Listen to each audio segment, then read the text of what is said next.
Uzaimi, jomlah main. Kau kata nak main dengan aku petang ni. Alah, kan cerita aku nak main lah. Dia datang. Ush. Mana Uzaimi ni? Nak kata dia tak ada dekat rumah. Slipper ada. Aku nak try intai lah dalam rumah dia. Dua wafer hebat, satu rasa lazat. Uzaimi. Jomlah main. Kau kata nak main. Tak nak lah. Aku nak tengok TV. Oh, kau nak tengok TV. Kalau macam tu, aku tengok TV sekali dengan kau Aku naik Janganlah. Kau duduk situ je, kat pintu je. Nanti ayah aku marah.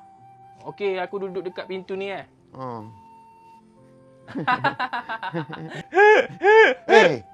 Jangan gelak kuat-kuat. Nanti ayah aku marah.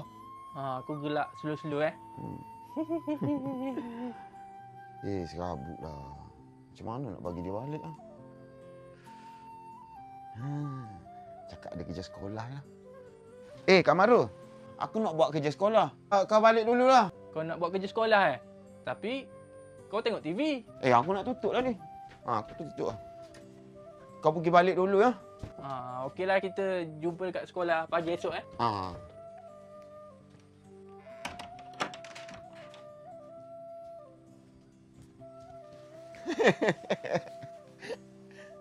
Aduh.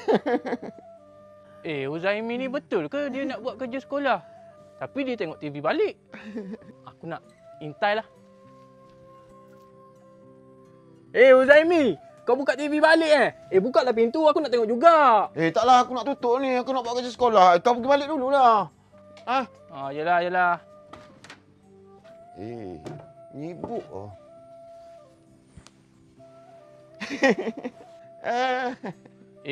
Uzaimi ni aku rasa dia tipu lah. Dia kata nak buat kerja sekolah tapi dia tengok TV. Aku nak intai lah. Alamak, tak nampak lah.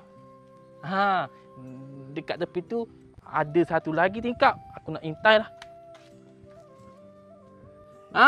Uzaimi, kau tipu Kau kata nak buat kerja sekolah padahal kau tengok TV. Buka lah pintu. Bagilah aku tengok sekali. Tak nak lah, aku dah nak tutup TV dah ni. Ayah aku dah marah dah. Nanti kau datang esok kalau nak tengok TV Aku tengok dekat tingkap lah. Tak nak, ayah aku marah dah. Ayah suruh tutup tingkap ni. Dah, kau balik dulu lah. Esok kau datang Esok Yelah. Ganggu lah ini. Uzaimi, bagilah aku tengok TV sekali. Tak boleh lah. Butuh lah. Kau balik lah. Kau kedekut lah. Janganlah. Nanti aku beli TV besar.